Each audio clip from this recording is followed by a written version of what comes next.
The first steps were the hardest. After that, the legs moved on their own. The night hung thick, like it had been smoked down to the filter. The streets of Patterson glistened with oily blackness. Rain slid down windows like bullets on a helmet. Bridges rotted in the fog. Lamps flickered like they were remembering how to shine. No one called him by name anymore. Judd Henley descended into the basement of the Houdini bar, where greedy hands reached for the whiskey shelves and debts long buried. He was a ghost, but a ghost with keys. To the storeroom, to the crawl space above the ceiling, to yesterday's sins. He shut the door behind him, tossed his hat on the table, and sat like he was falling. From the next room came the rasp of jazz, the bass pressing on his lungs. The place smelled of potatoes, smoke, and old sweat. Everything changed in the morning.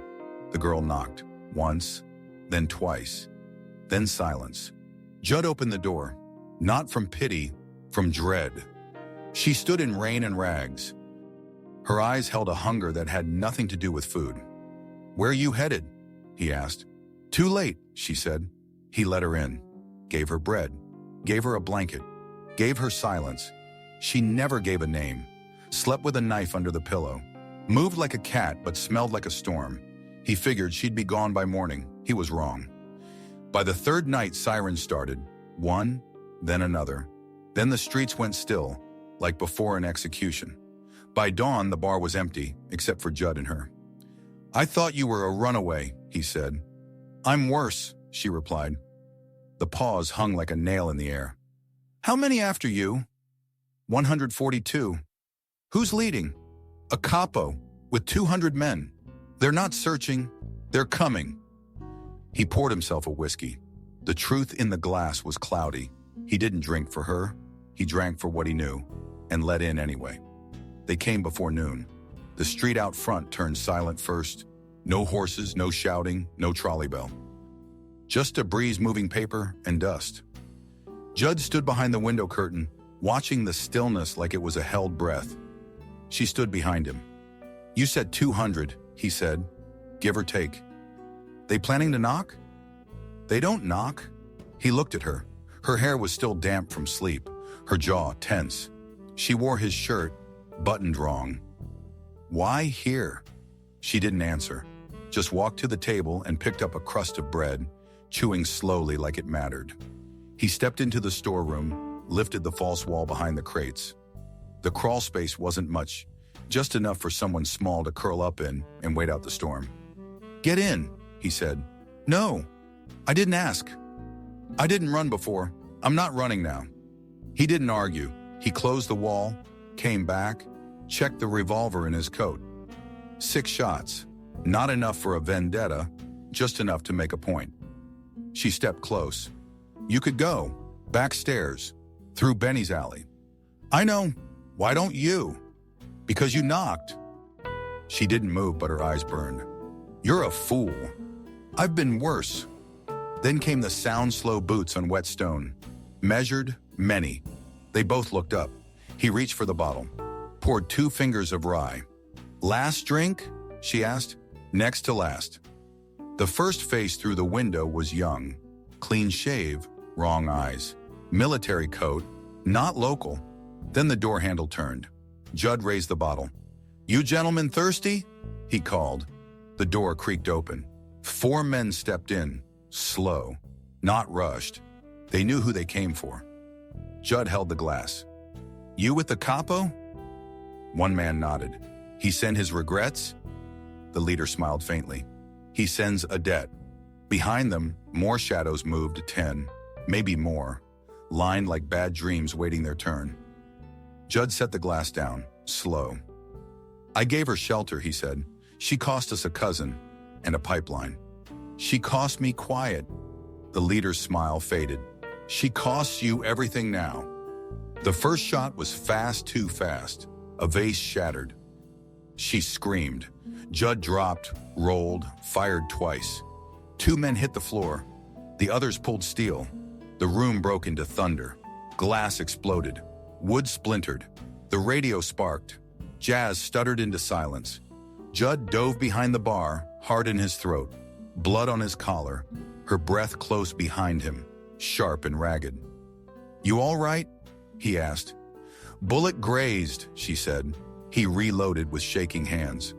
They won't stop, she said. I know. She gripped his wrist. You stay, you die. Maybe, but you don't have to. He looked into her eyes. Neither do you. Her lips trembled. I was done for before you opened the door. He nodded. So was I. More footsteps, the next wave coming. She pressed her forehead to his. If they take you, they break you. Not if I'm already broken. She kissed him, brief, like fire under rain, like memory. He stood, gun in hand, then turned, faced the dark. The back room went quiet. Only the sound of boots and breath and smoke curling toward the ceiling like prayer. They came through the door like floodwater. No shouting, no chaos. Just the sound of boots and bullets and furniture breaking. Judd shot twice, one man fell. Another staggered, clutched his side. But the rest kept coming. He ducked behind the bar. She was there, pressing a rag to her shoulder, blood running down her arm like a red thread unraveling. How many left? She asked, voice flat. He didn't answer, didn't count, just loaded again. 5 bullets. Then they threw in a tear gas canister. Smoke curled like a living thing, hissing low, stinging his eyes, throat, memory. The room blurred. Shadows turned into shapes, shapes into ghosts. He felt her hand on his back. Then she was gone, crawling toward the stairs. The smoke burned away her outline. He lost sight of her. Then gunfire again. Upstairs. He pushed through the smoke, choking, kicked the stairwell door open. She was halfway up, dragging herself with one arm, other limp at her side. One man followed. Judd shot him from behind. The man dropped hard, thudding down each stair like a broken clock. She didn't stop. He reached her, pulled her the last steps. They made it into the upstairs room, small, dusty, lit by the red flicker of fire from somewhere below. The smoke was thicker here, air hot and thin. He barred the door. She collapsed near the window. Her mouth moved, but no words. He opened the window. Cold night air spilled in. Sirens somewhere far off. Too far. He turned back. Her eyes fluttered. He knelt. Hey! She opened her mouth, blood on her teeth. You didn't have to, she whispered. I never do, he said. She smiled faintly. You got a name. Judd. Judd, she repeated, then closed her eyes. He pressed fingers to her neck. Faint, but there. He looked outside. The alley was empty. Smoke rising from below, like the building was breathing its last. He wrapped her in his coat. Lifted her. The fire was close. Heat crackled through the floorboards. Every step felt final. He carried her to the roof. Rain met them there. Cold, sharp, honest. Across the alley, another rooftop. 10 feet of air and maybe a lifetime. He measured it, then ran. They landed hard, rolled. She didn't stir. He staggered up, blood in his eyes. His own, maybe. Lights behind them. Men on the roof. Guns catching up. He ran again. Through washed lines and rusted chimneys, over tar and broken glass. Down a ladder. Into the back alley. Past the ghost of his old life. They made it to the edge of town by dawn. A meat truck stopped for them. Driver scared but not stupid. He asked no questions. Dropped them at a barn north of the canal. Judd thanked him, then didn't see him again. Inside the barn, he laid her down on hay, bandaged her arm, cleaned her lip, watched her breathe. For hours he said nothing, just sat. The world narrowed to wood beams and wind. She woke near evening. Her voice was barely there. We made it. For now. Are you hurt? He looked at his hands. I don't know. She tried to sit, winced. They won't stop. I know. You should go. I'm tired of going. She reached for him. He didn't flinch. The touch was soft. Not promise, just presence. I don't deserve this, she said. Neither do I. Rain began again, this time softer, like it knew what it was washing off. He leaned back against the wall, closed his eyes. One more night, maybe 2. Then they'd move again, or they wouldn't. But for now it was quiet, and that was enough. She slept through the night. No twitches, no murmurs, just breath and stillness. Like maybe something in her had decided to pause the running. Judd sat at the barn's edge, watching the world stay dark. He lit a cigarette with shaking fingers. The match flared, then died, leaving behind smoke that curled like a secret no one wanted told. His shoulder throbbed, bruised, not broken. The cut on his side soaked through his shirt. It didn't matter. What mattered was they were alive. What mattered was, for once, he hadn't turned away. At sunrise, he heard the crunch of tires on wet gravel. One car, then another. He stood, stepped into the mist outside. The cars stopped 30 yards out. Black Packards, quiet engines. Doors opened. 5 men stepped out. No uniforms, just coats. Collars turned up, and silence. Then a 6th man emerged. Short, heavy gray hair under a wide-brimmed hat. Capo Bellante. He had eyes like razors and hands that didn't move unless they needed to. Judd stood still, one hand at his side, close to the gun he hadn't drawn yet. Bellante walked forward alone. "You made quite a mess, Mr. Henley." Judd said nothing. The capo lit a cigar. Let the flame linger. "She was a cipher," he said. "Key to things you don't understand. Now she's just a name on a ledger. Or a fire in the ledger, maybe." Judd said, "She's not a name. She's a person." "Nice wrong," said Bellante. "She was never a person. She was bait. Then she stopped being useful. Is that why you came? To say she's not worth it?" The capo smiled. "I came to watch a man choose."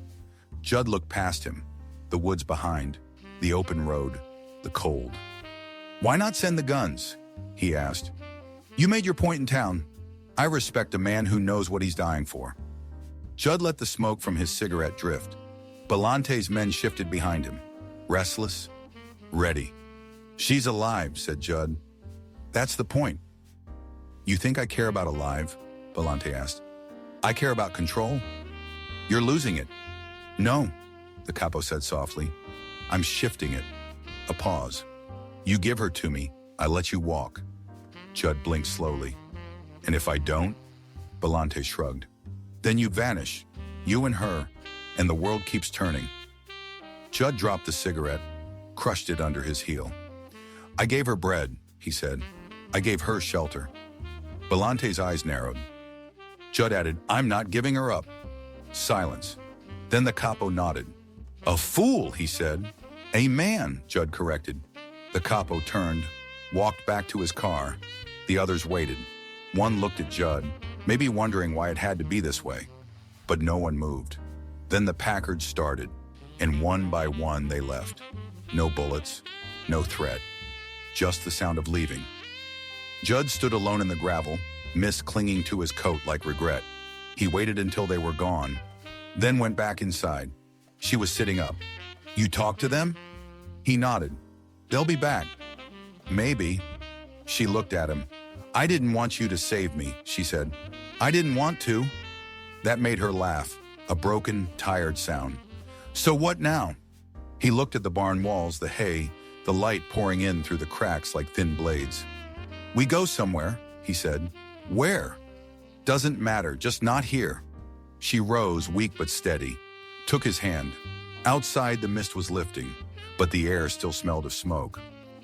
They walked toward the road, step by step, slow, careful, like fugitives from themselves. A diner at the edge of nowhere, rain tapping the windows like questions no one wants to ask. Judd sat in a booth across from her arm bandaged, hair tied back, no makeup, no lies. They shared coffee, no words. On the table, a matchbook from Houdini's, burnt at the edges. She turned it over in her fingers. A name was written inside, faint but still there. "Forgive yourself." She placed it beside the cup. He looked at it, then looked at her. No music, no speeches, just silence. The kind that says something's ended. But something else maybe has started, or maybe not.